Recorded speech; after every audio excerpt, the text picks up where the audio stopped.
सोचा है कि अर्थ पर कुछ जगहें लोगों से एकदम पैक्ड क्यों हैं और दूसरी जगहें इतनी खाली। मतलब मुंबई इतना क्राउडेड क्यों है पर लद्दाख इतना वाइड और ओपन लगता है। ये रैंडम नहीं है, इसके पीछे पूरी साइंस है। आज हम एक्सप्लोर कर रहे हैं ह्यूमन ज्योग्राफी, स्पेसिफिकली लोगों को, पॉपुलेशंस और वो कहाँ रहना चुनते हैं, सेटलमेंट्स। ये सिर्फ नंबर्स और मैप्स नहीं है, ये इंसानों की स्टोरीज है। एग्जैक्टली इसे आप डिटेक्टिव वर्क की तरह समझ सकते हैं। हम क्लूज ढूंढ रहे हैं, ज्योग्राफिकल, इकोनॉमिक, सोशल क्लूज, जो प्लैनेट पर ह्यूमन लाइफ के इतने बड़े पैटर्न्स को एक्सप्लेन करते हैं। हम दो मेन एरियाज पर फोकस करेंगे, डेमोग्राफी जो पॉपुलेशंस की स्टडी है, और सेटलमेंट्स मतलब कम्युनिटीज कहाँ और क्यों बनती हैं। कूल। तो आज की हमारी डिस्कशन का लर्निंग मैप ये है। फर्स्ट हम टैकल करेंगे डेमोग्राफी, पॉपुलेशंस क्यों चेंज होती हैं, सोचो बर्थ्स, डेथ्स और लोग जो मूव करते हैं। हम कुछ और की फैक्टर्स देखेंगे जैसे फर्टिलिटी रेट्स और एज स्ट्रक्चर। फिर हम एक्सप्लोर करेंगे कि लोग रहते कहाँ हैं, स्पेशल डिस्ट्रीब्यूशन। हम कुछ फेमस पॉपुलेशन थियरीज को भी टच करेंगे जैसे मैल्थस और डेमोग्राफिक ट्रांजिशन थियरी और ये डेमोग्राफिक विंटर वाला आइडिया भी। उसके बाद हम शिफ्ट करेंगे सेटलमेंट्स पर, कौन से फैक्टर्स शेप करते हैं कि विलेजेस और सिटीज कहाँ ग्रो करते हैं। एंड हम जूम करेंगे अर्बनाइजेशन पर, स्पेशली इंडिया में इसकी प्रॉब्लम्स और पोटेंशियल सॉल्यूशंस देखेंगे। रेडी है इस जर्नी के लिए? चलो लेट्स बिगिन। डेमोग्राफी। ओके, पहला स्टॉप डेमोग्राफी। ये एग्जैक्टली है क्या? डेमोग्राफी बेसिकली ह्यूमन पॉपुलेशंस की साइंटिफिक स्टडी है। वर्ड ग्रीक से आता है, डेमोस मतलब पीपल और ग्राफी मतलब टू स्टडी। तो हम पॉपुलेशन साइज, स्ट्रक्चर, डिस्ट्रीब्यूशन और ये टाइम के साथ कैसे चेंज होते हैं due to births, deaths and migration, ये सब स्टडी करते हैं। ये स्कूल से लेकर हॉस्पिटल्स, रोड्स, सब कुछ प्लान करने के लिए सुपर इंपॉर्टेंट है। Got it. तो वो मेन इंजन्स कौन से हैं जो इन पॉपुलेशन चेंजेस को ड्राइव करते हैं? प्राइमरली 3 फैक्टर्स डिक्टेट करते हैं कि पॉपुलेशन ग्रो करेगी, श्रिंक करेगी या स्टेबल रहेगी: बर्थ रेट, डेथ रेट और माइग्रेशन। चलो इन्हें ब्रेक डाउन करते हैं। Birth rate. Let's start with the birth rate. Simple लगता है ना, कितने बेबीज पैदा होते हैं। याद रखना, ये लाइव बर्थ्स हैं, जो बच्चे जिंदा पैदा होते हैं। स्टिल बर्थ्स इसमें काउंट नहीं होते। ये फैक्टर पॉपुलेशन में एडिशन करता है। फॉर इंस्टेंस, अगर 10,000 लोगों के टाउन में एक साल में 150 लाइव बर्थ्स हुए तो बर्थ रेट हुआ 15 पर 1000, मतलब 150 divided by 10। Make sense. Live births count बढ़ाते हैं। अच्छा, अब ये सोचने वाली बात है, अगर बर्थ रेट कई डेकेड्स तक बहुत हाई रहें तो सोसाइटी को क्या लॉन्ग टर्म इफेक्ट्स फेस करने पड़ सकते हैं। थोड़ा सोच लो। पोटेंशियल इफेक्ट्स: बहुत young population structure, youth bulge, resources जैसे food, water, education, health care, housing पर ज्यादा प्रेशर, पोटेंशियली हायर अनएम्प्लॉयमेंट अगर जॉब क्रिएशन साथ नहीं चलता, बट फ्यूचर वर्कफोर्स भी बढ़ा। थिंक व्हाट इफ एक नई health care policy family planning services तक एक्सेस को ड्रामेटिकली इंप्रूव कर दे? How might that influence the birth rate? बताओ। बर्थ रेट लाइकली कम हो जाएगा क्योंकि लोगों के पास number and spacing of children plan करने के बेहतर मीन्स होंगे। थिंक। तुम्हारे हिसाब से इकोनॉमिक्स या हेल्थ केयर के अलावा कौन सा कल्चरल फैक्टर बर्थ रेट्स को स्ट्रांगली इन्फ्लुएंस कर सकता है? Give an example. Cultural norms जैसे आइडियल फैमिली साइज, सोसाइटी में विमेन का role, education, career focus versus traditional roles, religious beliefs, average age of marriage. Think. In short, birth rate measures live births per 1000 people और ये primary तरीका है जिससे populations naturally increase होती हैं। Death rate. Okay, spectrum का opposite end, death rate. Correct. Crude death rate है number of deaths per 1000 people in a population एक स्पेसिफिक रीजन में ओवर अ गिवन टाइम। एक इंटरेस्टिंग पॉइंट, बर्थ रेट के unlike still births sometimes death rate calculations में include होते हैं depending on the specific metric, पर basic crude death rate के लिए ये यूजुअली टोटल डेथ्स होता है। ये फैक्टर ऑफ कोर्स पॉपुलेशन को रिड्यूस करता है। हमारे टाउन वाले एग्जांपल को यूज करें तो अगर उसी 10,000 लोगों के टाउन में साल में 80 डेथ्स हुई तो डेथ रेट हुआ 8 पर 1000, 80 डिवाइडेड बाय 10। तो अगर बर्थ रेट 15, डेथ रेट 8 से ज्यादा है तो पॉपुलेशन नेचुरली ग्रो करती है। अगर डेथ रेट ज्यादा होता तो श्रिंक करती, और अगर बराबर होते? स्टेबल। सही, एग्जैक्टली। इस डिफरेंस को रेट ऑफ नेचुरल इंक्रीज और डिक्रीज कहते हैं। अच्छा, अब जरा ये सोचो, अगर कोई कंट्री पब्लिक सैनिटेशन और वैक्सीनेशन प्रोग्राम्स में हेविली इन्वेस्ट करती है तो डेथ रेट पर क्या इमीडिएट इंपैक्ट एक्सपेक्ट करोगे? सोचो। डेथ रेट में सिग्निफिकेंट कमी, स्पेशली इन्फेंट्स और चिल्ड्रन में, क्योंकि इन्फेक्शियस और प्रिवेंटेबल डिजीजेस कम हो जाएंगी। थिंक। हाउ माइट एक मेजर नेचुरल डिजास्टर जैसे बड़ा अर्थक्वेक या सुनामी डेथ रेट को टेम्परेरीली और पोटेंशियली लॉन्गर टर्म इफेक्ट कर सकता है? बताओ। इवेंट की वजह से डेथ रेट में immediate spike, longer term effects में इंजरी कॉम्प्लिकेशन से ज्यादा डेथ्स, डैमेज्ड इंफ्रास्ट्रक्चर से डिजीज आउटब्रेक्स या डिस्प्लेसमेंट स्ट्रेस शामिल हो सकते हैं, पर पोटेंशियली बाद में रेट्स कम भी हो सकते हैं अगर वल्नरेबल पॉपुलेशन ज्यादा अफेक्ट हुई हों। Think. Typical death rate pattern के बीच क्या रिलेशनशिप है, समझे? जनरली जैसे कंट्रीज इकोनॉमिकली डेवलप होती हैं, डेथ रेट्स गिरते हैं due to better nutrition, health care, sanitation. हालांकि बहुत डेवलप्ड कंट्रीज में death rates aging population structure की वजह से थोड़े बढ़ भी सकते हैं। Think. In short, death rate measures deaths per 1000 people और पॉपुलेशन साइज को कम करता है। माइग्रेशन। तीसरा बड़ा फैक्टर, माइग्रेशन, लोगों का मूव करना। हाँ, माइग्रेशन है लोगों का मूवमेंट जिसमें वो अपना प्लेस ऑफ रेजिडेंस बदलते हैं एक सोर्स रीजन से डेस्टिनेशन रीजन तक। ये कंट्री के अंदर हो सकता है इंटरनल माइग्रेशन या कंट्रीज के बीच इंटरनेशनल माइग्रेशन। रीजंस बहुत ज़्यादा वेरी करते हैं, जॉब्स ढूंढना, economic migration, education, marriage, conflict या परसिक्यूशन से भागना, रिफ्यूजीज या एनवायरमेंटल फैक्टर्स। ये अक्सर बर्थ और डेथ रेट से ज़्यादा डायनामिक होता है क्योंकि ये दो जगहों को साइमल्टेनियसली अफेक्ट करता है। राइट। जिस जगह से लोग जाते हैं सोर्स रीजन, वहां आउट माइग्रेशन या एमिग्रेशन होता है, पॉपुलेशन कम होती है। जिस जगह वो आते हैं डेस्टिनेशन रीजन, वहां इन माइग्रेशन या इमिग्रेशन होता है, पॉपुलेशन बढ़ती है। जैसे कोई गांव से मुंबई काम के लिए मूव करता है, वो गांव के लिए आउट माइग्रेंट और मुंबई के लिए इन माइग्रेंट है। Perfect example. आपकी मॉम का शादी के बाद अपने होम टाउन से मूव करना भी माइग्रेशन है। So overall population change equation असल में है births plus in migration compare to deaths plus out migration. जो साइड बड़ी होगी वही नेट चेंज डिटरमिन करेगी। अच्छा, अब एक सवाल, कोई डेवलप्ड कंट्री जिसका बर्थ रेट लो है वो एक्टिवली इन माइग्रेशन को इनकरेज क्यों कर सकती है? सोचो, पॉपुलेशन डिक्लाइन को काउंट्रैक्ट करने के लिए, लेबर शॉर्टेजेस को फिल करने के लिए, स्पेशली स्पेसिफिक सेक्टर्स जैसे हेल्थ केयर या टेक, इकोनॉमिक ग्रोथ मेंटेन करने के लिए, एजिंग पॉपुलेशन को सपोर्ट करने के लिए, यंगर वर्कर्स के टैक्सेस से। थिंक। सिग्निफिकेंट आउट माइग्रेशन का, स्पेशली यंग एजुकेटेड लोगों का, ब्रेन ड्रेन सोर्स रीजन पर कैसा नेगेटिव इम्पैक्ट पड़ सकता है बताओ? स्किल्ड वर्कफोर्स का लॉस, इनोवेशन और इकोनॉमिक डायनामिज्म में कमी, टैक्स बेस का श्रिंक होना, पब्लिक सर्विसेज मेंटेन करने में पोटेंशियल डिफिकल्टी, एजिंग पॉपुलेशन का पीछे रह जाना। थिंक। मॉडर्न टेक्नोलॉजी जैसे इंटरनेट और चीप एयर ट्रैवल ने ग्लोबल माइग्रेशन पैटर्न्स को पोटेंशियली कैसे इन्फ्लुएंस किया है? थोड़ा आइडिया लगाओ। अब्रॉड अपॉर्चुनिटीज के बारे में जानना आसान हो गया है। घर पर फैमिली से कनेक्टेड रहना, डेस्टिनेशन कंट्रीज में कम्युनिटीज ढूंढना, फिजिकली ज्यादा डिस्टेंस ट्रैवल करना ज्यादा अफोर्डेबल हो गया है। इस तरह पोटेंशियली माइग्रेशन फ्लोज बढ़ सकते हैं। Think. In short, migration involves moving residents, impacting both source and destination areas, driven by diverse economic, social, political और environmental factors. Other influencing factors. उन बड़े 3 फैक्टर्स के अलावा दूसरे फैक्टर्स भी क्रूशियल रोल्स निभाते हैं, अक्सर बर्थ या डेथ रेट्स को इन्फ्लुएंस करके। एक की फैक्टर है फर्टिलिटी रेट। वो बर्थ रेट से डिफरेंट कैसे है? बर्थ रेट एक स्नैपशॉट है पर 1000 पीपल अभी का। टोटल फर्टिलिटी रेट TFR एक प्रोजेक्शन है। ये एवरेज नंबर ऑफ चिल्ड्रन है जो एक वुमन से एक्सपेक्ट किया जाता है कि वो अपने child bearing years usually 15 to 45 या 15 to 49 में पैदा करेगी। पॉपुलेशन को बिना माइग्रेशन के रिप्लेस करने के लिए TFR को अराउंड 2.1 होना चाहिए। ये रिप्लेसमेंट लेवल फर्टिलिटी है। 2.1 क्यों और 2.0 क्यों नहीं? वो एक्स्ट्रा 0.1 उन बच्चों के लिए अकाउंट करता है जो शायद अडल्टहुड तक सर्वाइव ना करें। ओके। और आपने इंडिया की TFR का जिक्र किया था। हाँ, national family health survey 5 NFHS 5 2019-21 के अकॉर्डिंग इंडिया का TFR गिरकर 2.0 हो गया। ये रिप्लेसमेंट लेवल से नीचे है। सिर्फ 5 स्टेट्स बिहार, मेघालय, उत्तर प्रदेश, झारखंड और मणिपुर का TFR 2.1 से ऊपर था। काफी सिग्निफिकेंट डेमोग्राफिक शिफ्ट है ना? डेफिनेटली। और क्या चीजें पॉपुलेशन डायनामिक्स को इन्फ्लुएंस करती हैं? एज स्ट्रक्चर वाइटल है। एक पॉपुलेशन जिसमें यंग लोगों का बड़ा प्रोपोर्शन हो, जैसे इंडिया में रहा है डेमोग्राफिक डिविडेंड, उसमें फ्यूचर ग्रोथ के लिए बिल्ट इन मोमेंटम होता है क्योंकि ये यंग लोग रिप्रोडक्टिव एज में एंटर करते हैं। कॉन्वर्सली, एक पॉपुलेशन जिसमें बहुत सारे ओल्डर पीपल हों, जैसे जापान या इटली, उसमें लाइकली स्लोअर ग्रोथ या डिक्लाइन दिखेगा और eventually higher death rates. Economic and social factors भी बहुत बड़े हैं। हिस्टोरिकली पुअर हेल्थ केयर और लो एजुकेशन का मतलब था हाई चाइल्ड मोर्टेलिटी, तो लोग ज्यादा बच्चे पैदा करते थे ये सोचकर कि कुछ सर्वाइव करेंगे। Development, education specially for women और हेल्थ केयर एक्सेस इंप्रूव होने के साथ TFRs कम होते जाते हैं। ओके, इनको लिंक करते हैं। वुमेन्स एजुकेशन के इंक्रीज्ड लेवल्स और कंट्री के TFR के बीच अक्सर क्या स्पेसिफिक कनेक्शन देखा जाता है? सोचो। Higher female education levels strongly correlate with lower TFR.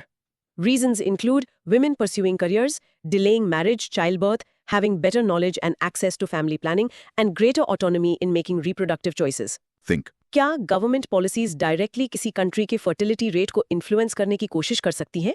Give an example, बताओ। हाँ, प्रो नेटलिस्ट पॉलिसीज के जरिए।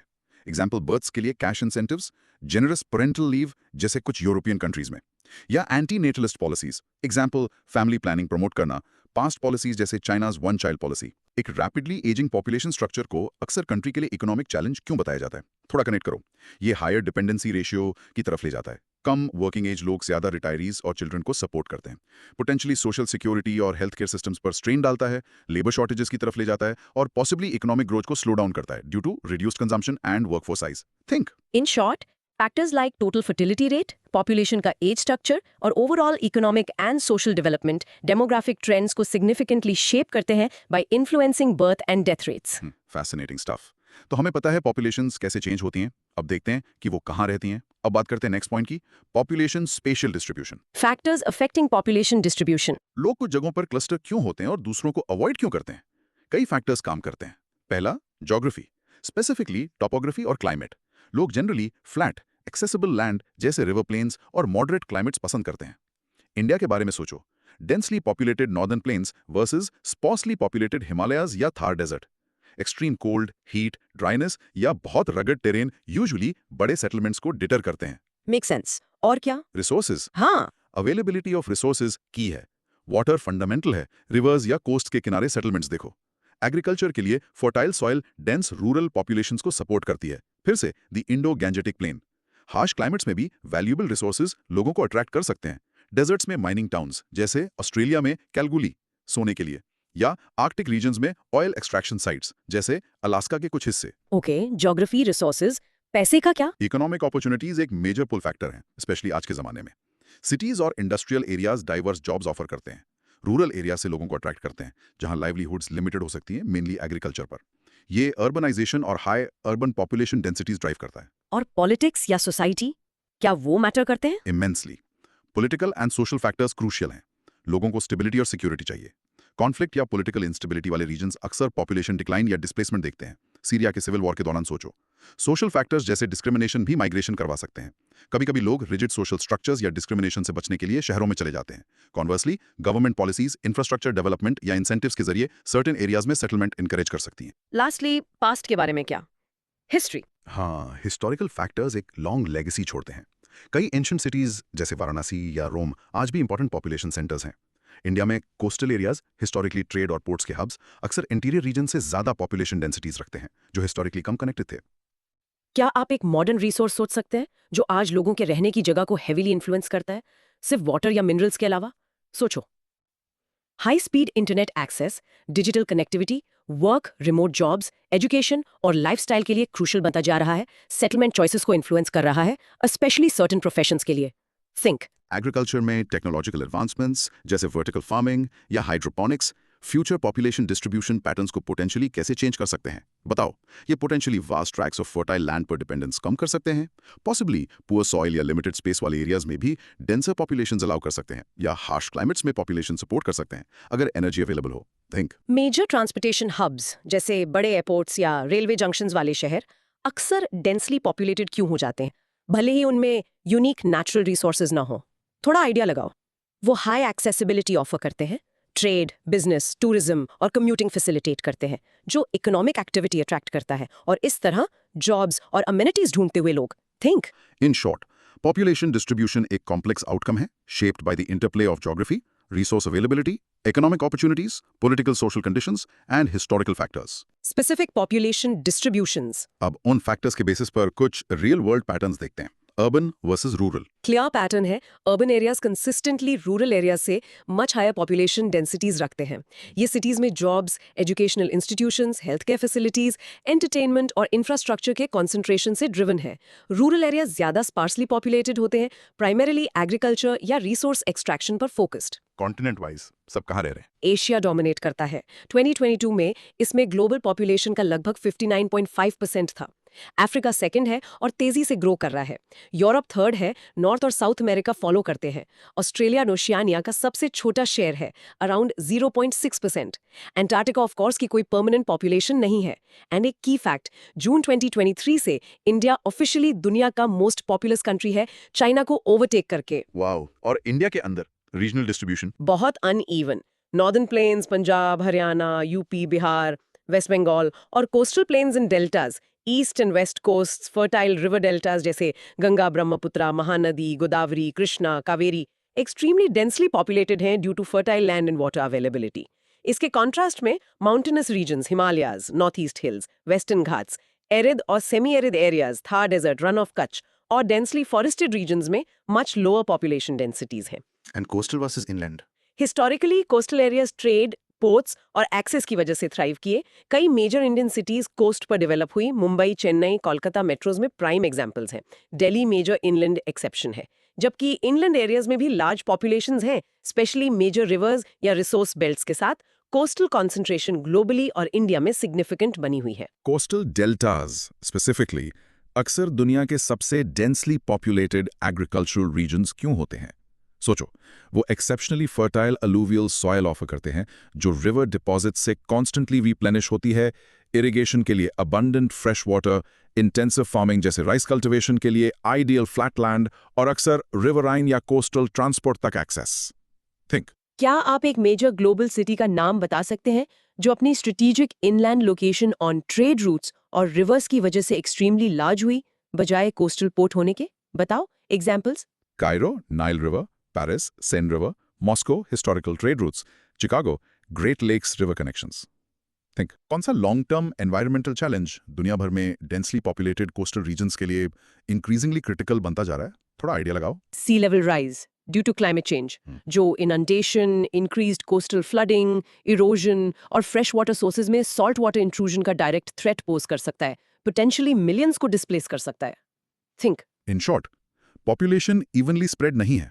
ये अर्बन एरियाज, एशिया जैसे स्पेसिफिक कॉन्टिनेंट्स, प्लेन्स और डेल्टास जैसे fertile regions within countries और अक्सर हिस्टोरिकली सिग्निफिकेंट कोस्टल जोन्स में कॉन्सेंट्रेट होती है। ओके, ये डिस्ट्रीब्यूशन कवर हो गया। अब कुछ थ्योरीज में डेल्व करते हैं जो एक्सप्लेन करने की कोशिश करती हैं कि पॉपुलेशन नंबर्स टाइम के साथ कैसे चेंज होते हैं। अब हम पॉपुलेशन थ्योरीज देखते हैं। माल्थुसियन थ्योरी फर्स्ट अप, एक क्लासिक और कुछ हद तक कंट्रोवर्शियल थ्योरी है, द माल्थुसियन थ्योरी।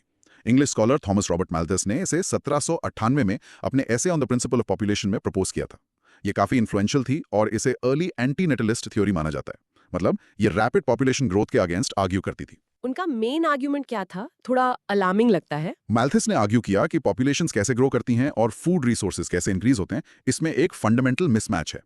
उन्होंने क्लेम किया कि पॉपुलेशन टेंड करती है जियोमेट्रिकली ग्रो करने की, जैसे 2, 4, 8, 16 हर साइकिल में डबल, जबकि फूड प्रोडक्शन लैंड पर बेस्ड सिर्फ अरिथमेटिकली इंक्रीज होता है, जैसे 2, 3, 4, 5 हर साइकिल में फिक्स्ड अमाउंट ऐड होता है। Alarming part, population growth inevitably food supply को आउटस्ट्रिप कर देगी। याइक्स, मतलब खाने से ज्यादा लोग। उन्होंने प्रिडिक्ट किया कि क्या होगा। उन्होंने एक पॉइंट ऑफ क्राइसिस प्रिडिक्ट किया, द माल्थुसियन कैटास्ट्रोफी, जहां पॉपुलेशन एनवायरनमेंट की कैरिंग कैपेसिटी को एक्सीड कर देगी, leading to wide spread hardship. इसे अवॉइड या पोस्टपोन करने के लिए माल्थस ने 2 तरह के चेक्स आइडेंटिफाई किए पॉपुलेशन पर। फर्स्ट, प्रिवेंटिव चेक्स, एक्शंस जो लोग बर्थ रेट कम करने के लिए लेते हैं। उनका मेन सजेशन था मॉरल रिस्ट्रेंट, मैरिज डिले करना और सेलिबसी प्रैक्टिस करना। वो कंट्रासेप्शन के पक्ष में नहीं थे, क्लर्जीमैन होने के नाते। सेकंड, पॉजिटिव चेक्स, चीजें जो डेथ रेट बढ़ाती हैं, बेसिकली नेचर का तरीका चीजों को बैलेंस करने का अगर प्रिवेंटिव चेक्स फेल होते हैं। इनमें फैमिन, डिजीज, पॉवर्टी और रिसोर्सेज पर वॉर शामिल हैं। ग्रिम लगता है, पर क्या ये एक्चुअली वैसा हुआ जैसा उन्होंने प्रेडिक्ट किया था? क्रिटिक्स क्या कहते हैं? उनकी थियरी को मेजर क्रिटिसिज्म्स फेस करने पड़े हैं। एक बड़ा क्रिटिसिज्म यह है कि उन्होंने टेक्नोलॉजी की पावर को कंप्लीटली अंडर एस्टिमेट किया। ग्रीन रेवोल्यूशन जैसी इनोवेशंस ने फूड प्रोडक्शन को मैसिवली इंक्रीज किया, सिंपल अरिथमेटिक प्रोग्रेशन से कहीं ज्यादा। उन्होंने ये भी फुली अकाउंट नहीं किया कि इकोनॉमिक डेवलपमेंट, इंप्रूव ट्रेड और सोशल चेंजेस जैसे smaller family preferences population dynamics को कैसे इन्फ्लुएंस करते हैं। तो क्या वो बस गलत थे? पूरी तरह रेलेवेंट नहीं शायद, जबकि ग्लोबल कैटास्ट्रोफी वैसा नहीं हुआ जैसा उन्होंने फोरसी किया था। उनका कोर आइडिया पॉपुलेशन ग्रोथ और रिसोर्स लिमिट्स के बीच पोटेंशियल टेंशन आज भी रेजोनेट करता है। मॉडर्न कंसर्न्स जैसे water scarcity, climate change impacts on agriculture, deforestation या सस्टेनेबल कंजम्पशन के आसपास डिबेट्स के बारे में सोचो। क्लब ऑफ रोम की limits to growth report 1970s में सिमिलर कंसर्न्स को मॉडर्न कॉन्टेक्स्ट में एको करती थी। मैल्थस ने एक क्रूशियल कॉन्वर्सेशन फोर्स किया, भले उनके स्पेसिफिक्स ऑफ थे। अगर मैल्थस आज जिंदा होते, ग्लोबल रिसोर्स लिमिट्स पे फोकस करते हुए फूड के अलावा किस स्पेसिफिक रिसोर्स के बारे में वो सबसे ज्यादा वरीड होते कि पॉपुलेशन प्रेशर की वजह से खत्म हो रहा है? सोचो, likely candidates, fresh water, clean air, fossil fuel या एनर्जी रिसोर्सेज, टेक्नोलॉजी के लिए needed critical minerals, habitable land जो क्लाइमेट चेंज से थ्रेटन्ड ना हो। थिंक, ग्लोबलाइजेशन और इंटरनेशनल ट्रेड ने माल्थस के अंडरलाइंग असम्पशंस में से एक को कैसे चैलेंज किया कि फूड सप्लाई प्योरली लोकल होती है? बताओ। ग्लोबलाइजेशन अलाउ करता है कि फूड एक रीजन में एफिशिएंटली ग्रो हो और ग्लोबली ट्रांसपोर्ट हो। मतलब लोकल पॉपुलेशन सिर्फ अपने इमीडिएट एग्रीकल्चरल आउटपुट पर डिपेंडेंट नहीं है। लोकलाइज्ड मैल्थुसियन प्रेशर्स को मिटिगेट करता है अगर ट्रेड रूट्स ओपन हो। थिंक, माल्थस ने मॉरल रिस्ट्रेंट पर फोकस किया। आज कौन से मॉडर्न प्रिवेंटिव चेक्स एग्जिस्ट करते हैं जो बर्थ रेट्स को सिग्निफिकेंटली रिड्यूस करते हैं, जिन्हें उन्होंने एम्फेसाइज नहीं किया या फोर्स ही नहीं किया? थोड़ा आइडिया लगाओ। मॉडर्न कॉन्ट्रासेप्शन तक वाइड स्प्रेड एक्सेस और acceptance, increased female education and workforce participation leading to delayed child birth, urbanization leading to smaller family norms, government family planning programs. Think, in short, arithmetically, leading to crisis, preventable by a moral restraint or resolved by positive checks like famine. Critics point to his underestimation of technology. Okay, Malthus early थे, एक ज़्यादा modern और widely accepted theory कौन सी है? वो होगी demographic transition theory या DTT। ये थियोरी पॉपुलेशन पैटर्न्स में स्टेजेस का सीक्वेंस डिस्क्राइब करती है जिनसे कंट्रीज टिपिकली गुजरती हैं जैसे जैसे वो economic and social development undergo करती हैं। ये टाइम के साथ बर्थ और डेथ रेट्स के चेंजिंग पैटर्न्स पर फोकस करती है। की ऑब्जर्वेशन ये है कि डेथ रेट्स टेंड करते हैं पहले गिरने की before birth rate significantly decline होना शुरू होते हैं। इंटरेस्टिंग। ये स्टेजेस क्या हैं? ये यूजुअली 4 या 5 स्टेजेस में डिस्क्राइब की जाती है। Stage 1 high stationary pre industrial. Birth rates और डेथ रेट्स दोनों बहुत हाई होते हैं।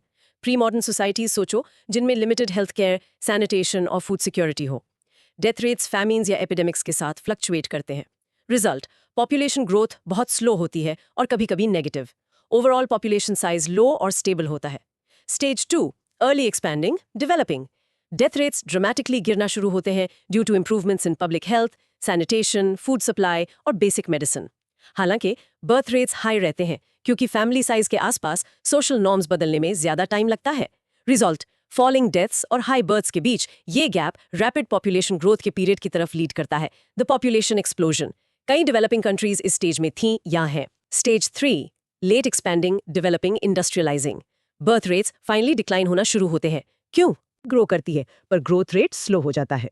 इंडिया को अब इस स्टेज में काफी आगे माना जाता है। Stage 4 low stationary developed industrialised. Birth rates और डेथ रेट्स दोनों लो और रफली बैलेंस्ड होते हैं। TFR रिप्लेसमेंट लेवल या स्लाइटली बिलो के आसपास हॉवर करता है। रिजल्ट, पॉपुलेशन ग्रोथ बहुत स्लो, 0 या इवन स्लाइटली डिक्लाइन होना शुरू हो जाती है। पॉपुलेशन साइज हाई पर स्टेबल होता है। मोस्ट डेवलप्ड कंट्रीज जैसे USA, UK, फ्रांस इस स्टेज में हैं। Stage 5 declining post industrial. ये स्टेज ओरिजिनल मॉडल में नहीं था पर अब वाइडली रिकॉग्नाइज्ड है। Birth rates persistently death rate से नीचे गिर जाते हैं। TFR significantly below 2.1। Total population shrink होना शुरू हो जाती है अनलेस हाई इमिग्रेशन से ऑफसेट हो। ये एजिंग पॉपुलेशन स्ट्रक्चर की तरफ लीड करता है। कंट्रीज जैसे Japan, south Korea, Italy, Germany और अब इवन चाइना इसे एक्सपीरियंस कर रही हैं। वाओ, ये तो कॉम्प्रिहेंसिव जर्नी है। ये पॉपुलेशन चेंजेस को डायरेक्टली चीजों जैसे हेल्थ केयर, एजुकेशन और इकोनॉमिक शिफ्ट से कनेक्ट करती है। कूल कनेक्शन ना? एब्सोल्युटली। DT हमें समझने में मदद करती है कि डिफरेंट कंट्रीज के इतने डिफरेंट पॉपुलेशन प्रोफाइल्स और चैलेंजेस क्यों हैं। अच्छा, अब ये कंसिडर करो, कौन सा स्पेसिफिक गवर्नमेंट इन्वेस्टमेंट अक्सर क्रूशल माना जाता है किसी कंट्री को stage 2 high birth rate falling death rate से स्टेज 3 फॉलिंग बर्थ रेट तक फास्टर ट्रांजिशन करने में हेल्प करने के लिए? सोचो, investing heavily in girls education अक्सर हाईली इफेक्टिव माना जाता है क्योंकि ये विमेन को एम्पावर करता है, इन्फॉर्मेशन इंक्लूडिंग फैमिली प्लानिंग तक एक्सेस बढ़ाता है, लेटर मैरिज की तरफ लीड करता है और फोकस करियर्स की तरफ शिफ्ट करता है। सब लोअर बर्थ रेट्स में कंट्रीब्यूट करते हैं। थिंक, कोई कंट्री जो स्टेज 5 पॉपुलेशन डिक्लाइन में एंटर कर रही है, वो इस डेमोग्राफिक शिफ्ट को पोटेंशियल नेशनल सिक्योरिटी कंसर्न के रूप में क्यों देख सकती है? बताओ। यंग लोगों का shrinking pool military recruitment levels maintain करना डिफिकल्ट बना सकता है, पोटेंशियली नेशनल डिफेंस कैपेबिलिटीज को इंपैक्ट कर सकता है। ये टाइम के साथ डिक्लाइनिंग जियोपॉलिटिकल इन्फ्लुएंस का सिग्नल भी दे सकता है। थिंक, क्या डेमोग्राफिक ट्रांजिशन थ्योरी यूनिवर्सली सभी कंट्रीज और कल्चर्स पर एग्जैक्टली सेम वे में एप्लीकेबल है या वेरिएशंस हो सकते हैं? थोड़ा आइडिया लगाओ। जबकि जनरल पैटर्न वाइडली होल्ड करता है, ट्रांजिशन की स्पीड, स्पेसिफिक ड्राइवर्स और ultimate TFR levels, cultural factors, government policies, historical context और इकोनॉमिक डेवलपमेंट की पेस पर बेस्ड वेरी कर सकते हैं। कुछ आर्ग्यू करते हैं कि ट्रांजिशन करंटली डेवलपिंग नेशंस में हिस्टोरिकल यूरोपियन ट्रांजिशंस के कंपैरिजन में फास्टर हो सकता है या स्लाइटली डिफरेंट पाथ्स फॉलो कर सकता है। Think, In short, the demographic transition theory models how populations change through stages linked to socio-economic development, with death rates falling first, followed by birth rates, leading to stabilization or decline. Demographic winter. DTT का वो stage 5 हमें एक related concept की तरफ ले जाता है जिसे अक्सर डेमोग्राफिक विंटर कहा जाता है। ये सिर्फ रिप्लेसमेंट TFR से स्लाइटली नीचे डिप नहीं है, बल्कि वेरी लो फर्टिलिटी का सस्टेन्ड पीरियड है। डेमोग्राफिक विंटर सुनने में ठंडा लगता है, इसका कॉज क्या है? ह्यूमन फैक्टर से ड्रिवन है, जो लेट डीटीटी स्टेजेस में इंटेंसिफाई होते हैं। एक्सट्रीमली लो फर्टिलिटी रेट्स, कभी-कभी 1.5 से नीचे, या साउथ कोरिया जैसी जगहों पर 1.0 के पास भी गिर जाते हैं। मैरिज और चाइल्ड बर्थ का वाइड स्प्रेड पोस्टपोनमेंट, अक्सर करियर एस्पिरेशंस, इकोनॉमिक अनसर्टेनिटी या चेंजिंग सोशल नॉर्म्स की वजह से। मॉडर्न इकोनॉमीज में चिल्ड्रन रेज करने की high perceived cost, high levels of female education and workforce participation, कभी-कभी एडिक्वेट सोसाइटल सपोर्ट जैसे अफोर्डेबल चाइल्ड केयर के बिना, और वेरी इफेक्टिव एक्सेसिबल कॉन्ट्रसेप्शन। ये मॉडर्न सोशो इकोनॉमिक ट्रेंड्स का कॉम्प्लेक्स मिक्स है। और वो मेन कॉन्सिक्वेंसेस क्या हैं जिनके बारे में लोग वरी करते हैं? कई बड़े वंस, एक रैपिडली एजिंग पॉपुलेशन, मतलब एल्डरली पीपल का हायर प्रोपोर्शन और फ्यूअर यंग पीपल, ये श्रिंकिंग वर्कफोर्स की तरफ लीड करता है, जो लेबर शॉर्टेजेस और potentially lower innovation and consumption की वजह से इकोनॉमिक ग्रोथ स्लो कर सकता है। ये सोशल सिक्योरिटी और हेल्थ केयर सिस्टम्स पर इमेंस प्रेशर डालता है। डिपेंडेंसी रेशो इंक्रीजेस, कम वर्कर्स ज्यादा नॉन वर्कर्स को सपोर्ट करते हैं। कुछ नेशनल सिक्योरिटी, मिलिट्री रिक्रूटमेंट और इवन कल्चरल कॉन्टिन्यूटी के बारे में भी कंसर्न्स रेज करते हैं। कंट्रीज जैसे Japan, south Korea, Italy, Spain और जर्मनी इन चैलेंजेस से जूझ रही हैं, और चाइना भी अभी से रैपिडली फेस कर रहा है। तो गवर्नमेंट्स क्या कर सकती हैं? क्या वो पॉपुलेशन इंजीनियरिंग ट्राई कर रही हैं? हाँ, अफेक्टेड कंट्रीज में कई गवर्नमेंट्स वेरियस पॉलिसीज ट्राई कर रही हैं। प्रोनेटलिस्ट इंसेंटिव्स कॉमन है। बेबी बोनसेस ऑफर करना, चिल्ड्रन पैदा करने के लिए कैश पेमेंट्स, दोनों पेरेंट्स के लिए generous paid parental leave provide करना, सब्सिडाइज चाइल्ड केयर ऑफर करना, फैमिलीज के लिए टैक्स ब्रेक्स। इफेक्टिवनेस अक्सर डिबेटेड होती है। दूसरा अप्रोच है कॉन्सिक्वेंसेज मैनेज करना by encouraging immigration, specially skilled workers की, लेबर गैप्स फिल करने और वर्कफोर्स साइज मेंटेन करने के लिए। या डेमोग्राफिक विंटर यूनिवर्सली एक प्योरली नेगेटिव क्राइसिस के रूप में देखा जाता है, या कोई एनी पोटेंशियल अपसाइड्स या ऑल्टरनेटिव पर्सपेक्टिव्स हो सकते हैं? सोचो, जबकि चैलेंजेस सिग्निफिकेंट है, पोटेंशियल अपसाइड्स जो कभी-कभी डिस्कस्ड होते हैं उनमें शामिल है reduced environmental pressure, lower consumption emissions per capita, potentially higher wages due to labor scarcity, increased investment per child leading to higher human capital, quality over quantity, or potentially less crowded living conditions.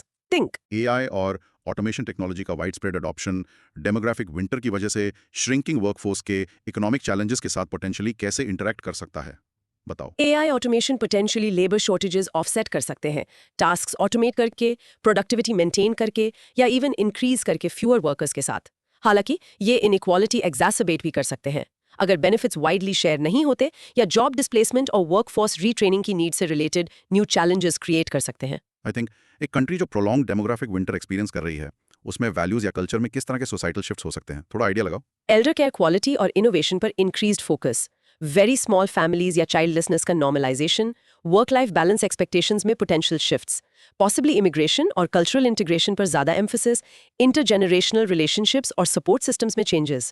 Think in short, demographic winter signifies sustained very low fertility leading to aging populations, shrinking workforces, economic pressures, and prompting policy responses like pronatal incentives or immigration adjustments. Few, ये population dynamics पर वाकई detailed look था। उम्मीद है सब clear होगा। हमने population change और डिस्ट्रीब्यूशन का हु और वाई देखा। So far we saw how populations change and distribute. अब हम देखते हैं कि लोग जहां रहते हैं जी। वो जगह कैसी होती है, यानी settlements. सेटलमेंट्स, बस्तियां। Right, settlements. Basically जहां लोग साथ रहते हैं, villages, towns, cities. क्या डिसाइड करता है कि ये कहां पॉपअप होते हैं और कैसे दिखते हैं? इंटरेस्टिंगली, सेटलमेंट्स को इन्फ्लुएंस करने वाले फैक्टर्स पॉपुलेशन डिस्ट्रीब्यूशन फैक्टर से काफी ओवरलैप करते हैं, क्योंकि लोग जहां रहना चूज करते हैं वहीं सेटलमेंट्स फॉर्म होते हैं। हम इन फैक्टर्स को सिमिलरली ग्रुप कर सकते हैं। Factors affecting settlements. Let's start with physical factors. Topography बहुत इंपॉर्टेंट है। Flat, fertile plains जैसे Indo-Gangetic plain एग्रीकल्चर के लिए आइडियल हैं, और लार्ज, अक्सर कॉम्पैक्ट या क्लस्टर्ड सेटलमेंट्स सपोर्ट करते हैं। माउंटेनस या हिली एरियाज अक्सर स्मॉलर, डिस्पर्स्ड या स्कैटर्ड सेटलमेंट्स की तरफ लीड करते हैं, जो वैलीज या जेंटलर स्लोप्स फॉलो करते हैं। क्लाइमेट भी मैटर करता है। Extremely harsh climates dense settlement discourage करते हैं। वाटर सप्लाई फंडामेंटल है। सेटलमेंट्स हिस्टोरिकली रिलायबल सोर्सेज जैसे रिवर्स, लेक्स, स्प्रिंग्स या ओशीज के पास ग्रो हुए हैं। Soil fertility directly agricultural potential और इस तरह पॉपुलेशन सपोर्ट करने की एबिलिटी को इम्पैक्ट करती है, leading to dense settlements in fertile zones. Finally, natural resources जैसे मिनरल्स, टिम्बर या नेचुरल हार्बर्स सेटलमेंट डेवलपमेंट्स पर कर सकते हैं, इवन अदरवाइज चैलेंजिंग एनवायरमेंट्स में। रिमोट एरियाज में माइनिंग टाउन्स या पोर्ट सिटीज सोचो। मुंबई का एक्सीलेंट नेचुरल हार्बर उसकी ग्रोथ के लिए की था। Make sense. इकोनॉमिक ड्राइवर्स के बारे में क्या? इकोनॉमिक फैक्टर्स क्रिटिकल हैं। हाई एग्रीकल्चरल प्रोडक्टिविटी एक रीजन को ज्यादा लोगों को सपोर्ट करने देती है, leading to denser settlements. Farming के अलावा एम्प्लॉयमेंट अपॉर्चुनिटीज एक मेजर मैग्नेट है, स्पेशली टाउन्स और सिटीज की ग्रोथ ड्राइव करते हुए, जो मैन्युफैक्चरिंग, सर्विसेज, ट्रेड और एडमिनिस्ट्रेशन में डाइवर्स जॉब्स ऑफर करते हैं। एक्सेसिबिलिटी एंड ट्रांसपोर्टेशन भी वाइटल हैं। लोकेशंस जो रोड्स, रेलवेज, रिवर्स या पोर्ट से वेल कनेक्टेड हों टेंड करते हैं फास्टर और लार्जर ग्रो करने की, बिकॉज वो ट्रेड, लोगों के मूवमेंट और इकोनॉमिक एक्टिविटी फैसिलिटेट करते हैं। सोशल स्ट्रक्चर्स या कल्चर कैसे रोल प्ले करते हैं? Social and cultural factors definitely settlement shape करते हैं। स्ट्रॉन्ग कम्युनिटी और किनशिप टाइज अक्सर क्लस्टर्ड विलेजेस की तरफ लीड करते हैं, जहां रिलेटेड फैमिलीज पास पास रहती हैं। कल्चरल प्रैक्टिसेस लेआउट इन्फ्लुएंस कर सकती हैं। फॉर एग्जाम्पल, नॉर्थ इंडिया के कुछ पार्ट्स में हिस्टोरिकल कास्ट सेग्रीगेशन ने हैमलेटेड सेटलमेंट्स लीड किए, जहां different caste groups same village area में डिस्टिंक्ट क्लस्टर्स में रहते थे। लैंड ओनरशिप पैटर्न्स भी मैटर करते हैं। जहां लैंड होल्डिंग स्मॉल और फ्रैगमेंटेड हो, फार्मर्स हाउसेस को क्लस्टर कर सकते हैं एरेबल लैंड मैक्सिमाइज करने के लिए। कॉम्पैक्ट सेटलमेंट, जहां फार्म्स वास्ट और मैकेनाइज्ड हों, जैसे नॉर्थ अमेरिका के कुछ पार्ट्स, सेटलमेंट्स ज्यादा डिस्पर्स्ड हो सकते हैं, फार्म हाउसेस स्प्रेड आउट के साथ। और पॉलिटिकल या सेफ्टी एस्पेक्ट्स, हाँ, पॉलिटिकल फैक्टर्स में गवर्नमेंट पॉलिसीज शामिल हैं regarding land use, infrastructure development, जैसे नया हाईवे बनाना उसके साथ सेटलमेंट स्पॉन कर सकता है, या रीजनल प्लानिंग, जैसे इंडिया का पोस्ट इंडिपेंडेंस 5-year प्लान्स में पब्लिक सेक्टर अंडरटेकिंग्स के आसपास न्यू इंडस्ट्रियल टाउनशिप्स एस्टैब्लिश करना। सिक्योरिटी एंड स्टेबिलिटी पैरामाउंट है। लोग कॉन्फ्लिक्ट जोन्स में सेटल होना अवॉइड करते हैं। हिस्टोरिकली सेफ्टी कंसर्न्स कभी-कभी कॉम्पैक्ट, फोर्टिफाइड विलेजेस या डिफेंसिबल हिल टॉप्स पर बने सेटलमेंट्स की तरफ लीड करते थे। आज भी एडमिनिस्ट्रेटिव सेंटर से प्रॉक्सिमिटी या perceived safety settlement choices influence कर सकती है। लास्टली, एनवायरमेंटल फैक्टर्स जैसे नेचुरल डिजास्टर्स की proneness, frequent floods, earthquakes, volcanic activity generally dense या परमानेंट सेटलमेंट डिस्करेज करती हैं हाई रिस्क जोन्स में। एक मेजर टेक्नोलॉजिकल इनोवेशन जैसे एयर कंडीशनिंग का इन्वेंशन प्रीवियसली चैलेंजिंग क्लाइमेट्स में सेटलमेंट पैटर्न्स को कैसे इन्फ्लुएंस कर सकता था। एग्जाम्पल दो, एयर कंडीशनिंग ने एक्सट्रीमली हॉट क्लाइमेट्स जैसे अमेरिकन साउथ वेस्ट या मिडिल ईस्ट सिटीज जैसे दुबई में रहना और काम करना मच मोर कंफर्टेबल बना दिया। इन रीजन्स में मैसिव पॉपुलेशन ग्रोथ और अर्बनाइजेशन एनेबल किया जो प्रीवियसली स्पार्सली पॉपुलेटेड थे। थिंक, क्या आप एक स्पेसिफिक कल्चरल ट्रेडिशन या रिलीजियस बिलीफ सोच सकते हैं जिसने दुनिया के कुछ हिस्सों में सेटलमेंट्स के फिजिकल लेआउट या लोकेशन को डायरेक्टली इन्फ्लुएंस किया है? बताओ एग्जांपल्स। फेंग शुई प्रिंसिपल्स जो ईस्ट एशिया के पार्ट्स में बिल्डिंग ओरिएंटेशन और सिटी लेआउट इन्फ्लुएंस करते हैं। चर्चेज या मॉस्क्स का ओरिएंटेशन जो अक्सर यूरोपियन या इस्लामिक टाउन्स का सेंटर डिफाइन करता है। सेक्रेड साइट्स जैसे रिवर्स गैंजेस या माउंटेन्स जो पिलग्रिमेज सेंटर्स अट्रैक्ट करते हैं जो लार्ज सेटलमेंट्स में ग्रो होते हैं। इमेजिन करो कि गवर्नमेंट एक massive new high speed rail line बनाने का डिसाइड करती है जो 2 मेजर सिटीज को प्रीवियसली रूरल एरिया के थ्रू कनेक्ट करती है। उस रूट के साथ सेटलमेंट पैटर्न्स में टाइम के साथ क्या चेंजेस एक्सपेक्ट करोगे? थोड़ा आइडिया लगाओ। स्टेशंस के आसपास न्यू स्मॉलर टाउन्स या कम्यूटर विलेजेस स्प्रिंग अप हो सकते हैं। लाइन के पास एग्जिस्टिंग विलेजेस रैपिडली ग्रो कर सकते हैं। लैंड प्राइसेस इंक्रीज होंगी। कनेक्टिंग रोड्स के साथ रिबन डेवलपमेंट का पोटेंशियल। अफेक्टेड एरियाज में प्योरली एग्रीकल्चरल इकोनॉमी से सर्विस कम्यूटर बेस्ड इकोनॉमी की तरफ shift. Think In short, settlement, location, size, and form result from a complex interaction of physical geography, economic activities, socio-cultural norms, political decisions, and environmental conditions. Urbanisation in India. अब एक बड़े trend पे zoom करते हैं। Urbanisation, specially India में cities तेजी से grow कर रही हैं। Incredibly fast post independence India की अर्बन पॉपुलेशन सर्ज हुई है। 2011 सेंसस ने दिखाया कि पॉपुलेशन का लगभग 31% अर्बन एरियाज में रह रहा था।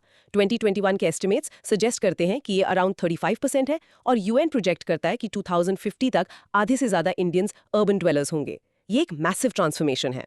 India officially urban area define कैसे करता है? क्या ये सिर्फ साइज पर बेस्ड है? सिर्फ साइज पर नहीं, सेंसस ऑफ इंडिया के स्पेसिफिक क्राइटेरिया हैं किसी सेटलमेंट को सेंसस टाउन क्लासिफाई करने के लिए। 1. Minimum population of 5000। 2. Population density of at least 400 persons per square kilometre. 3. Male main working population का कम से कम 75% नॉन एग्रीकल्चरल एक्टिविटीज में इंगेज्ड हो। However, किसी जगह को फॉर्मली अर्बन गवर्न करने के लिए एक एडमिनिस्ट्रेटिव टाउन, उसे अर्बन लोकल बॉडी जैसे म्यूनिसिपैलिटी, कॉर्पोरेशन या कैंटोनमेंट बोर्ड चाहिए। इंडिया में एक की इशू है कई सेंसस टाउन्स का प्रेजेंस जो डेमोग्राफिक क्राइटेरिया मीट करते हैं पर फॉर्मल अर्बन गवर्नेंस और प्लानिंग लैक करते हैं। वो फंक्शनली अर्बन है पर administratively rural, leading to gaps in service delivery.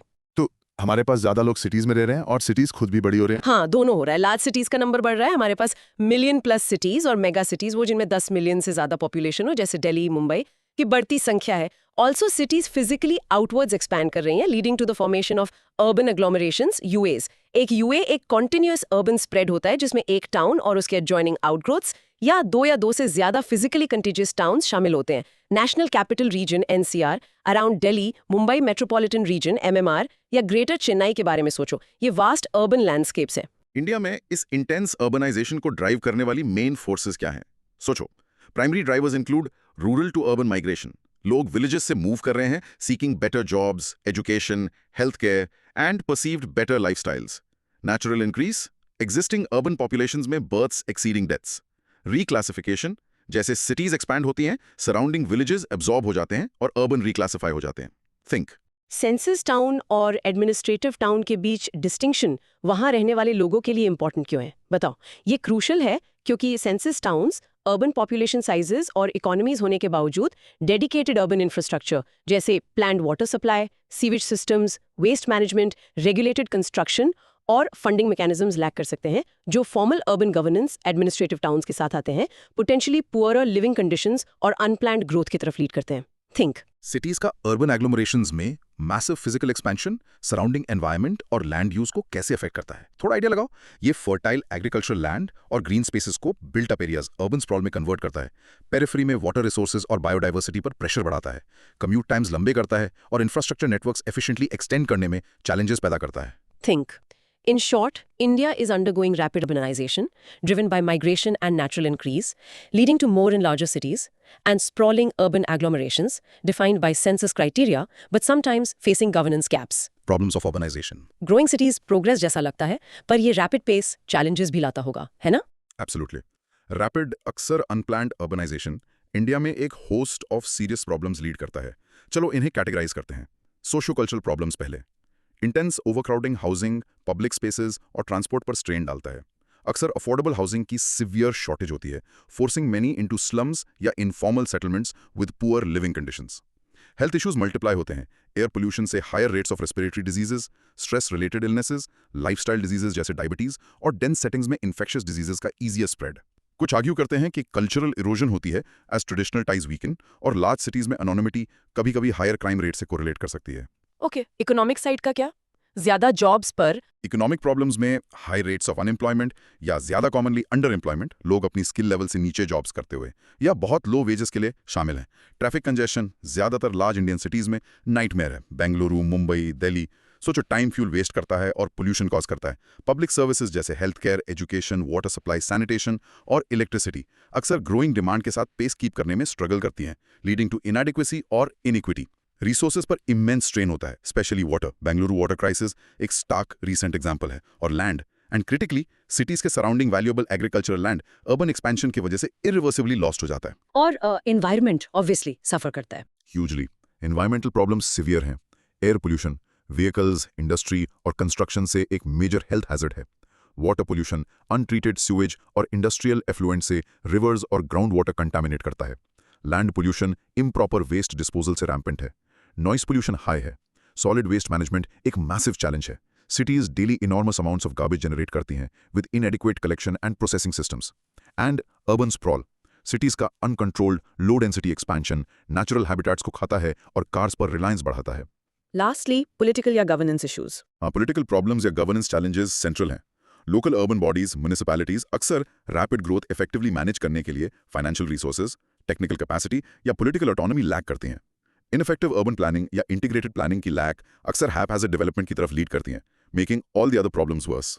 Water, transport, housing etcetera के लिए रिस्पॉन्सिबल डिफरेंट एजेंसीज के बीच कोऑर्डिनेशन पुअर हो सकता है। इन सभी इंटरकनेक्टेड प्रॉब्लम्स में से अगर आपको एक चुनना हो जो इंडियन सिटीज में कई दूसरों के सोल्यूशन में मेजर बॉटलनेक की तरह एक्ट करता है, तो वो कौन सा हो सकता है और क्यों? सोचो। स्ट्रॉन्ग आर्ग्यूमेंट्स हो सकते हैं for lack of effective urban planning and governance, क्योंकि poor planning housing, transport, environmental issues exacerbate करती हैं, और शॉर्टेज ऑफ अफोर्डेबल हाउसिंग, क्योंकि स्लम्स, हेल्थ, सेफ्टी, सर्विसेज तक एक्सेस और सोशल इक्विटी इंपैक्ट करते हैं, और perhaps water scarcity, fundamental resource constraint impacting health, economy, daily life. Think. Explain करो स्पेसिफिकली कि urban sprawl increased air pollution में कैसे कंट्रीब्यूट करता है, बताओ। स्प्रॉल लॉन्गर कम्यूटिंग डिस्टेंसेस की तरफ लीड करता है। प्राइवेट व्हीकल्स, कार्स, मोटरसाइकिल्स पर रिलायंस बढ़ाता है, क्योंकि पब्लिक ट्रांसपोर्ट अक्सर लो डेंसिटी एरियाज में लेस एफिशिएंट होता है। ज्यादा vehicle miles travelled directly pollutants जैसे NOx, SOx, पार्टिकुलेट मैटर और ग्रीन हाउस गैसेस के हायर एमिशंस में ट्रांसलेट होता है। थिंक। सिर्फ ज्यादा रोड्स बनाना अक्सर रैपिडली ग्रोइंग सिटीज में ट्रैफिक कंजेशन का लॉन्ग टर्म सोल्यूशन क्यों नहीं होता? Hint, induced demand. थोड़ा कनेक्ट करो। ज्यादा रोड्स बनाना टेम्पररी रिलीफ प्रोवाइड कर सकता है, पर अक्सर इंड्यूस्ड डिमांड लीड करता है। ड्राइविंग आसान बनाना ज्यादा लोगों को ड्राइव करने या लॉन्गर डिस्टेंसेस ड्राइव करने इंकरेज करता है और new road capacity quickly fill कर देता है और वापस कंजेशन की तरफ लीड करता है, साथ ही फर्दर स्प्रॉल इंकरेज करता है। Think. In short, rapid Indian urbanization creates complex and severe socio-cultural overcrowding, slums, economic, unemployment, congestion, environmental pollution, waste, and political governance gaps, poor planning. Measures to address urbanization problems. Okay, बहुत problems हैं, पर surely solutions try किए जा रहे होंगे। आगे का रास्ता क्या है? हाँ, solutions require करते हैं multi-pronged और integrated approach. Essentially हमें problems को head-on tackle करने की जरूरत है। Key measures include 1. Sustainable urban planning. इसका मतलब है hazy growth से planned development की तरफ move करना जो land use, transport और environment integrate करता है। Compact mixed use development promote करना, green spaces protect करना और transit oriented development public transport hubs के आसपास densely build करना जैसे concepts adopt करना। 2. Affordable housing programs. गवर्नमेंट्स को एक्टिवली इंटरवीन करने की जरूरत है लो कॉस्ट डिसेंट हाउसिंग की सप्लाई इंक्रीज करने के लिए, स्लम्स रिड्यूस करने के लिए। प्रधानमंत्री आवास योजना अर्बन जैसी स्कीम्स ये करने का एम करती हैं। 3. Improving public services. पॉपुलेशन की नीड्स मीट करने के लिए health care, education, water supply, sanitation और वेस्ट मैनेजमेंट के लिए अर्बन इंफ्रास्ट्रक्चर अपग्रेड करने में सिग्निफिकेंटली इन्वेस्ट करना। 4. Pollution control. Industrial emissions, vehicle standards जैसे BS6, कंस्ट्रक्शन डस्ट पर स्ट्रिक्टर रेगुलेशंस इंप्लीमेंट और एनफोर्स करना और क्लीनर एनर्जी सोर्सेज प्रमोट करना। National clean air programme NCAP जैसे इनिशिएटिव्स एयर पोल्यूशन टारगेट करते हैं। 5. Enhancing public transport. Public transportation networks, metros, buses, suburban rail में मैसिवली इन्वेस्ट करना और इम्प्रूव करना ताकि उन्हें प्राइवेट व्हीकल्स का वायबल और अट्रैक्टिव ऑल्टरनेटिव बनाया जा सके। AMRUT Atal mission for rejuvenation and urban transformation जैसी स्कीम्स अर्बन ट्रांसपोर्ट के लिए फंडिंग इंक्लूड करती हैं। 6. Decentralising economic opportunities. ये मेगा सिटीज पर ओवरवेलमिंग माइग्रेशन प्रेशर रिड्यूस करने के लिए क्रूशल है। स्मॉलर टाउन्स और रूरल एरियाज में इंडस्ट्रियल और सर्विस सेक्टर ग्रोथ प्रमोट करना one district one product ODOP जैसे इनिशिएटिव्स के जरिए या मेजर मेट्रो से दूर इंडस्ट्रियल कॉरिडोर्स डेवलप करना। 7. Sustainable resource management, water conservation, rainwater harvesting, wastewater treatment and reuse के लिए robust strategies implement करना, renewable energy promote करना और waste management के लिए circular economy principles adopt करना, reduce, reuse, recycle. तो ये स्मार्टर, ज्यादा प्लान्ड और ज्यादा सस्टेनेबल होने के बारे में है कि सिटीज कैसे ग्रो और फंक्शन करती हैं। गवर्नमेंट, प्लानर्स और सिटीजन्स को इन्वॉल्व करने वाला ह्यूज टास्क लगता है। Exactly. इसके लिए long term vision, strong political will, effective governance, technological innovation और सिटीजन से एक्टिव पार्टिसिपेशन चाहिए।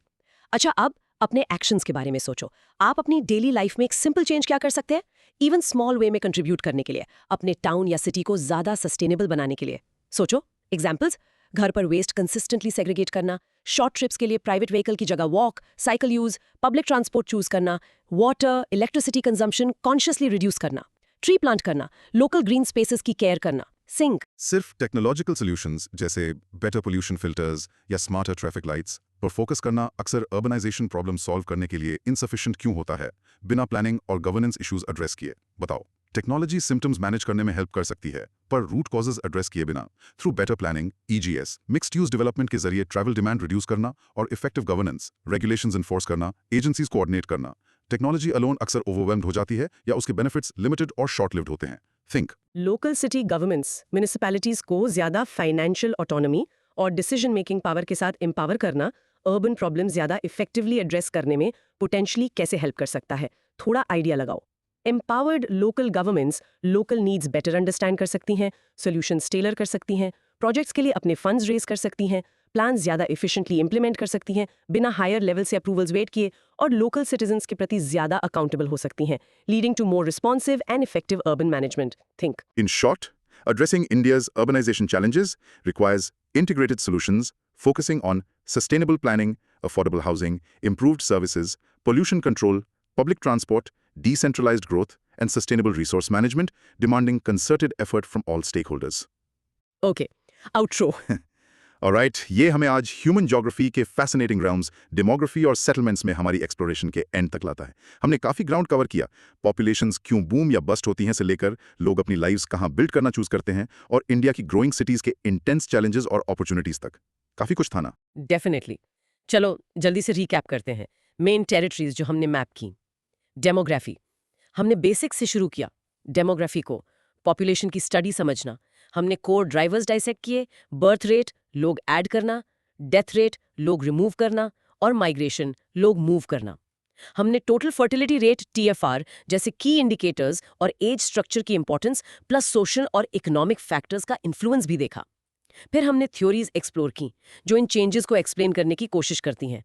मैल्थस की रिसोर्सेज के बारे में warning, demographic transition theory DTT के वाइडली एक्सेप्टेड स्टेजेस और स्टेज 5 में डेमोग्राफिक विंटर का मॉडर्न फिनोमेना।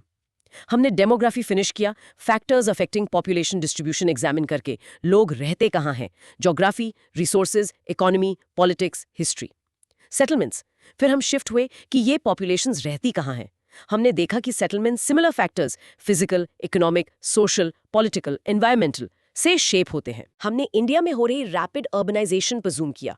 अर्बन एरियाज कैसे डिफाइन होते हैं, सेंसस वर्सेस एडमिनिस्ट्रेटिव टाउन्स, और मेगा सिटीज और अर्बन एग्लोमरेशंस का राइज। हमने सिग्निफिकेंट टाइम स्पेंड किया इस रैपिड ग्रोथ से अराइज होने वाली मेजर प्रॉब्लम्स अनपैक करने में, सोशियो कल्चरल, इकोनॉमिक, एनवायरमेंटल और पॉलिटिकल गवर्नेंस इश्यूज जैसे overcrowding, housing shortages, pollution, resource strain और प्लानिंग गैप्स। फाइनली हमने इन चैलेंजेस एड्रेस करने के लिए पोटेंशियल मेजर्स डिस्कस किए, sustainable planning, better services, infrastructure और डिसेंट्रलाइज्ड डेवलपमेंट एम्फसाइज करते हुए। Excellent summary. अब हमारे लिसनर के लिए कुछ क्विक रिकॉल क्वेश्चंस उनकी अंडरस्टैंडिंग टेस्ट करने के लिए। 1. वो 3 फंडामेंटल डेमोग्राफिक प्रोसेसेस कौन से हैं जो पॉपुलेशन नंबर्स को डायरेक्टली अफेक्ट करते हैं? Birth rate, death rate, migration. 2. Population replacement के लिए नेसेसरी माना जाने वाला approximate total fertility rate DFR क्या है? 2.1। 3. मैल्थस के अकॉर्डिंग पॉपुलेशन किस तरह के प्रोग्रेशन में ग्रो करती है? Geometric progression. 4. Demographic transition theory DTT का कौन सा स्टेज देखता है डेथ रेट्स रैपिडली गिरते हुए जबकि बर्थ रेट्स हाई रहते हैं, causing a population explosion? Stage 2, early expanding. 5. एक मेजर इकोनॉमिक फैक्टर का नाम बताओ जो सेटलमेंट्स की लोकेशन और ग्रोथ को स्ट्रांगली इन्फ्लुएंस करता है? एम्प्लॉयमेंट अपॉर्चुनिटीज और एक्सेसिबिलिटी, ट्रांसपोर्टेशन और agricultural productivity. 4. Demographic transition theory DTT का कौन सा स्टेज देखता है डेथ रेट्स रैपिडली गिरते हुए जबकि बर्थ रेट्स हाई रहते हैं, causing a population explosion? Stage 2। 6. India में रैपिड अर्बनाइजेशन से कॉमनली एसोसिएटेड एक सिग्निफिकेंट एनवायरमेंटल प्रॉब्लम मेंशन करो? Air pollution, water pollution, waste management issues, urban sprawl, loss of green space. Great questions. अब listener एक moment ले, अब तुम अपने वर्ड्स में बताओ डेमोग्राफी और सेटलमेंट्स के बीच कोर कनेक्शन क्या है। ये दो कॉन्सेप्ट्स एक दूसरे को कैसे इन्फ्लुएंस करते हैं। थिंक। कोर कनेक्शन ये है कि demographic characteristics, population size, growth rate, age structure, migration patterns directly settlements, housing, infrastructure, services की डिमांड शेप करते हैं और उनकी लोकेशन, डेंसिटी और फॉर्म इन्फ्लुएंस करते हैं।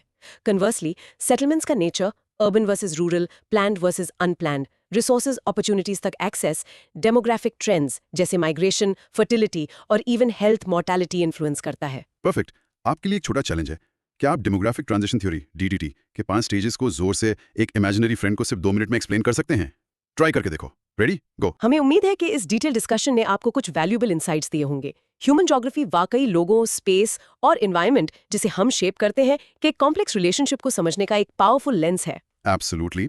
और याद रखें जो हमने आज डिस्कस किया वो सिर्फ सरफेस स्क्रैच कर रहा है। इन फील्ड्स में एक्सप्लोर करने के लिए और भी बहुत कुछ है। सो उस क्यूरियोसिटी को जिंदा रखें, क्वेश्चंस पूछते रहें और सीखते रहें।